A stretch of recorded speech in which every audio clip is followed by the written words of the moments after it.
show. Oh, that's right. Oh, I got another. Oh, I got another. I only get 2 hours every week anyway. Okay, that's right. Okay. So for 2 hours every week, he my man. Okay.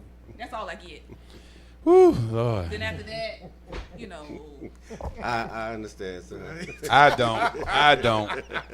That's it. You know, we under contract She negotiation. just used me for the rest of to the the day. contracts and negotiation to be paid. Okay, that's Um, right. That's okay. That's. I think a contract got to be two-sided. You forced that on me. I accept it willingly though, so we good. Okay. So today's show is called "What Makes a Man," and I'm so delighted. I have my uncle and my Bishop H.P. Johnson here with me, and I have Deacon Larry Dorsey, and these are the men of First Mount Pisgah Baptist Church. And so I thought I would just let you guys tell a little bit about yourselves, because I know you, but I think my audience would love to get to know you. Okay. So, Uncle Harvey, Bishop. Well, hello, I'm Bishop H.P. Johnson, founding pastor of First Mount Pisgah Baptist Church here in the city of Atlanta, Georgia. We thank God for being here today. I've been in ministry now for 42 years. I'm married, have a beautiful wife, Reverend Mary Johnson. We have 6 kids, and it's just good to be here with our niece today. Amen. Bishop baptized me when I was 12. So yeah, and so my daughter, she just turned 12, so she's going to get baptized. So that means the same man that baptized me is going to baptize all my children. Amen. So God Amen. is good. Amen. And he ordained me. So Amen. Amen. Deacon Larry Dorsey, tell our audience a little bit about you and your family. Good evening. Deacon Dorsey from Mount Pisgah. Just want to say I'm glad to be here. Honored. Honored my pastor, Bishop Johnson, co-pastor, first lady. I've been at Mount Pisgah now almost 12 years. Married, 3 kids. Chairman of the Deacon board. Yes. Just loving what I do. And Mount Pisgah, best church in the world, best pastor in the world. Look at God. Amen. So this is interesting because Bay doesn't get to see me doing ministry stuff. Okay. Mm-hmm. So this is his first time. Every time I say something, he tell me reverend or pastor or minister. Like I can't have fun because So this is his. I First just be time. trying to keep it honest. I was just trying to keep it, I don't, Oh, wow. get all, don't go to hell, mess with me. Bishop. Let's talk about this thing. Okay. What makes a man? Because I think so much has changed from. You're 72 years old, thank God. Mm-hmm. So much has changed in our culture Mm-hmm. from when you were growing up. What did you hear about what makes a man when you were growing up versus what you see today? Vast difference. I was reared in the country, and I was taught a lot of good things, values, the work ethics, respect for everybody, not just the elders, but respect for everybody. I think that what really makes a man is his character, how he relate and treat others. It's not necessarily so much of how many children he have, but the respect that he loved God first, and he loves his family and do all he can to make sure that they are taken care of. And so when you see this generation and you see people who, I think the whole concept of manhood is in question at this point. Mm-hmm. Like it's even hard to say what a man is these days. Mhm. We talk about this a lot, at church. What do you think? Like when you look out at this world, what do you think? Well, I see Satan at work. We see men that have lost their place in this world. They've taken on a new identity. Their moral values have bottomed out. The love has waxed cold. Yes. There's no respect for anyone. And it's hard rendering because we see so many of our young black men that destroying their lives or destroying themselves and destroying others around them. And I don't think they realize that whatever they do, it goes all the way back to the family, to the community, to the city. So I think that we're not yet destroyed, but we're working good at it. Yeah, we're on the path. Yeah. What do you think, Deacon Dorsey? Because you're raising boys. Yeah. What I think, to add on to what Bishop said, my generation, so forth, the generation we're looking right at 40 years old, I cry out for it. It's sad.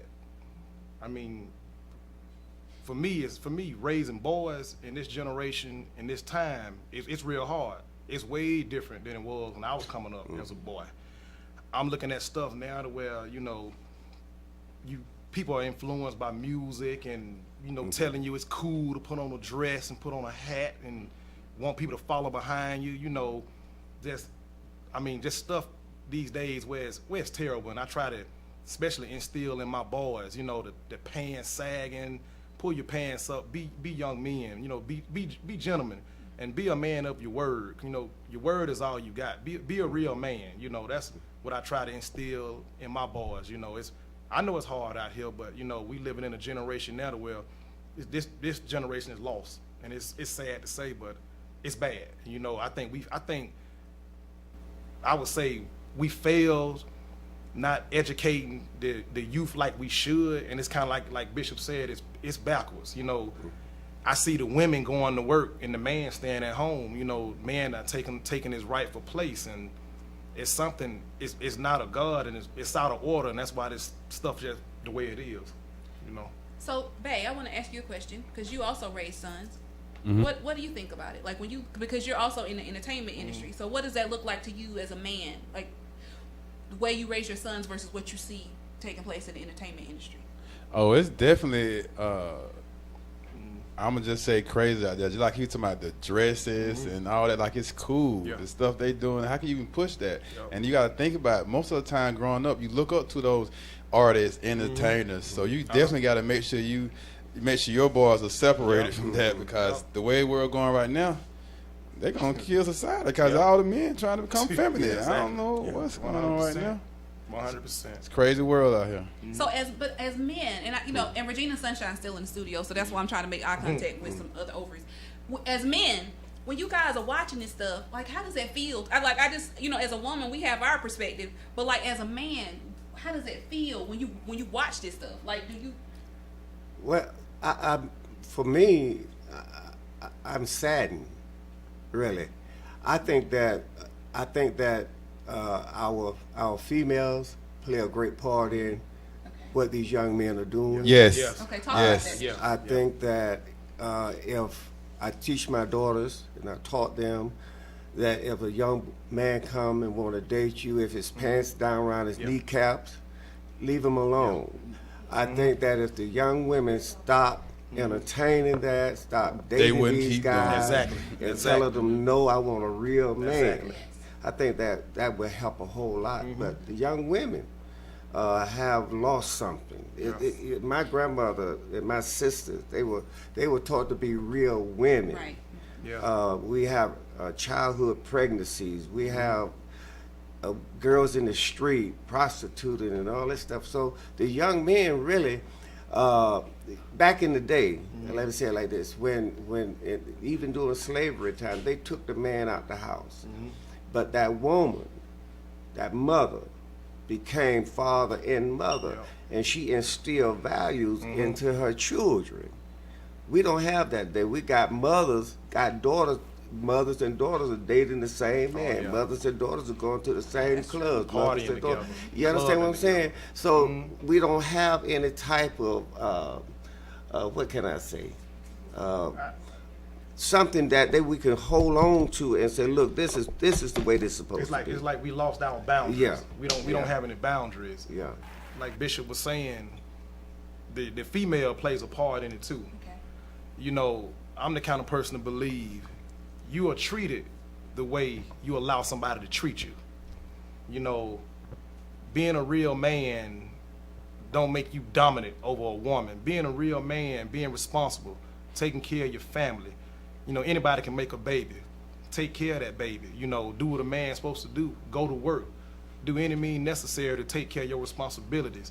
But the stuff I see every day in my line of work, it's getting worse. I see every day. I mean, young people, you know, you coming out pants sagging, the disrespect that we have for our elders, and it sometimes it make me a little upset on the inside, but I kind of sit back and think to myself, if they've never been taught, they really, don't know what to do. That's why me, myself, I try to sit down, especially with, with younger guys, sit down, tell them, for one, I think this generation, they don't tell people don't tell them that they love them. And I think that's one of the biggest keys.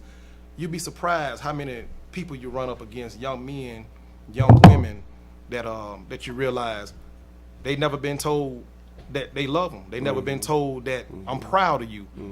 I see that on an everyday basis, and you try to minister to them and let them know, I love you. God love you. I'm a man. I'm not scared to tell you I love you. I do. You my brother. I love you.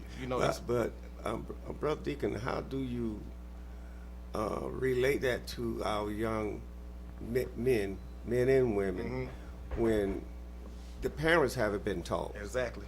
It's a cycle. That's what I was saying, Bishop. They had been taught. Right. Like you said, you got to break the cycle. When you see, and I've seen it with mothers dating their daughters' boyfriends, there's no respect. It's gone. I mean, it's like everybody do what you want to do. Yeah. And at the end of the day. Yeah. I think the thing that has happened, and this is why it's so important that we go and take back our school. While we actually go and we become a part of the community the way the school used to be. And that was why it was so important to me to open a school, because the school and the church were the foundation of our community for so long. And now we've taken that away. And so, even if you didn't have, a mom at home who could teach you how to tie a tie or all those things, if you went to church, there was a man in the church who could, show, son, you have to have this tie tied like this, or, you need on a belt to go with those pants, or whatever the case may be. But that brings me to another conversation. Where are the men in our church? What has happened to the black man in the church? That's a good question. It's all women. And it's true. It's like me, myself, personally, coming up. We were in church with my mama. You didn't see it. I mean, you saw the pastor, maybe, and a few of the deacons, but as I come up, you didn't see men in church. And it's like the mothers took on that part, Well, I think what's happened with that also is that they see so much wrong in the people that go to church. Yeah, come on, Bishop. Yeah, speak that. Speak that. How I'm gonna tell you don't do this, and you see me doing worse than the thing I'm telling you not to do. When I can see pastors going to nightclubs, I can see pastors coming out of liquor stores, I can see pastors going into the motels with another woman or a man. The church definitely. So they don't have anything. Exactly. They don't want to go to church because they're saying, hey, church folk ain't. I'm with you on Saturday night. But I do think part of the reason why we are perceived as hypocrites is because we put ourselves on that pedestal. We lift ourselves up that we don't have problems like everybody else, that we don't do what everybody else does. But church people are people. Right. We got problems and we do stuff just like everybody else, but we don't want people to know that. We don't want people to think that. And so they hold us accountable to the standard we put ourselves on. There you go. We should be able to tell jokes and do stuff like everybody else. And that's part of the problem. People, like you said, we go to church. We people. I'm Deacon Dorsey, but I'm Larry. Right. At work, I'm Larry. I'm the same person every day. You can come talk to me. You can come laugh with me. You can come pray with me. But I'm the same person. That don't change the person and the love that I got as a person. Like you said, we have put ourselves. You walk around. You have your titles, and walking around like you perfect, and it's not. It's not a perfect world. Right. And people, like you said, you are held to higher standards. Oh, I can't believe that. You mean the pastor messed up? The pastor is human, but it's us as a church who set that standard like that, and not showing the realness that it is. We struggle every day. We under attack every day, and I think that's a major part of it, being like hypocritical toward people. You don't beat nobody down when they mess up. Nobody beat you down when you mess up.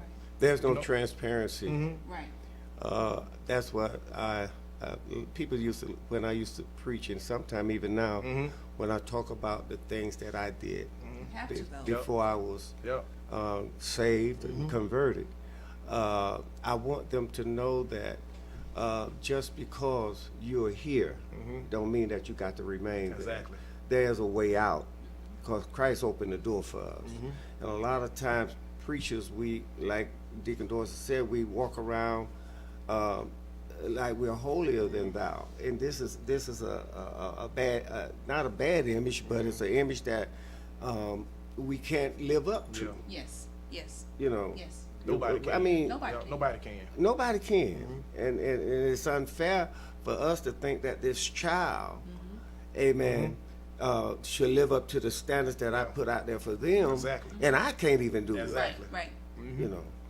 And we're all, you know, and we talk about it a lot at our church, but we're all just helping each other, holding each other's hand, trying to get back home. That's it. You know, and none of us is without issue or problem or whatever. And I think that if we made the church more approachable, then more people will come. Yeah. But you can't come in there and beat people with the Bible. Exactly. No, you can't. Exactly. You can't do that. You know what I mean? And so, and it's just so interesting that even when you're out and you're doing things in the world, and you still have to exist here on this planet just like everybody else. Exactly. You're saved. You want to go to heaven. You're living your life accordingly, but you still have to participate in this world. Right. And when you go somewhere and you tell somebody I'm a minister, they just cut you off like, Yeah. oh, and I'm like, don't do that. It's just me. It's I'm the just approach. labor. Exactly. Have a good Exactly. time. Do what you do. Right.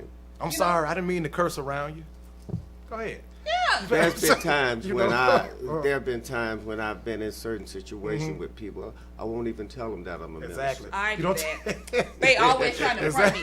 Every time we're around people, he's talking about, oh, did I tell you she's a minister? Because I don't She's a want minister, them, and they be like, you know, I want you to be comfortable Yeah. Be yourself. being with me. Exactly. Because I'm a man. I've been preaching 72 years, folks. You know, and look, I have not yet we're not perfect. been perfect. I still Good, think babe? crazy. That's I like we all- still talk crazy sometimes. I get real I crazy, still don't I, get babe? angry. You- You understand what I'm saying? So I'm not. You and get I don't. exactly. You human. And people should not Yeah. demand that of us, but because it's the way we Exactly. put it out. And there. I think that's 100% right. Yeah. It's the church's fault. Yes, and that's why to we me painted the show that is so image. important. We It's painted the spirit that meets image. the street. Right. Exactly. Because I wanted to bring church to people in a way that they had never seen it before, Right. or church in a way that they had never done it before. Right. So you know, when they listen to the show, they get God, Mm-hmm. you know, but they also get humanity. They get you know sanctification, but they Exactly. also get some street Right. stuff because that's Right. where they are. That's Right. right. That's you know? exactly. You Yeah. leave here, you got to go right. You got to go right outside.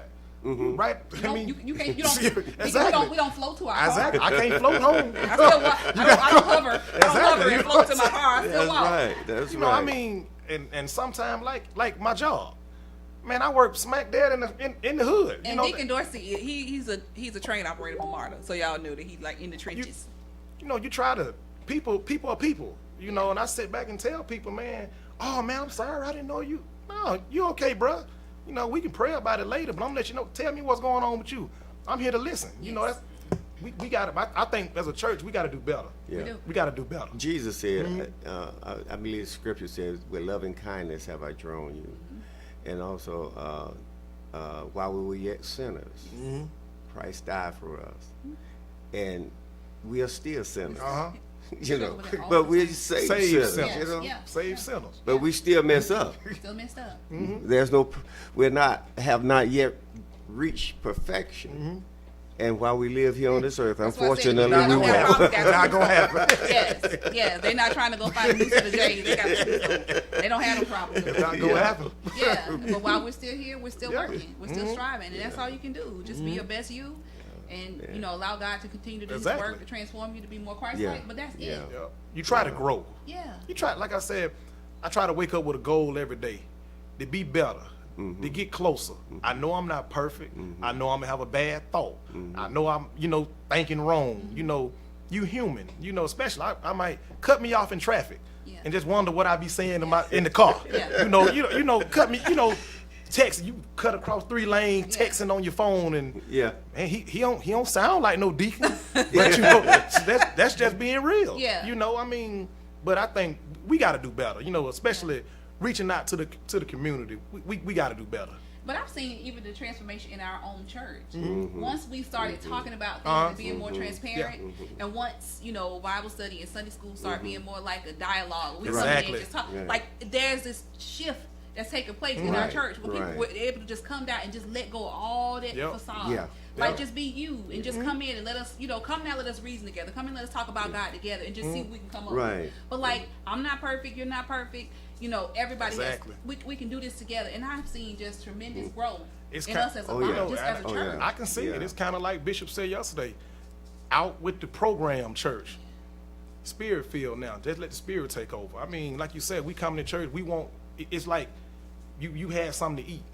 Like, that was good. I think I want a little bit more of that. You want some more of that. Yeah. You keep feeding that soul, you're going to keep coming back and you're going to keep striving to be better. I mean, I think it's growing. Mount Pisgah right now, I think we moving places. Growing up spiritually. Someone asked me one time, and why do all these people that's on drugs or alcoholics or prostitution or abuse seem to find you, Bishop? That's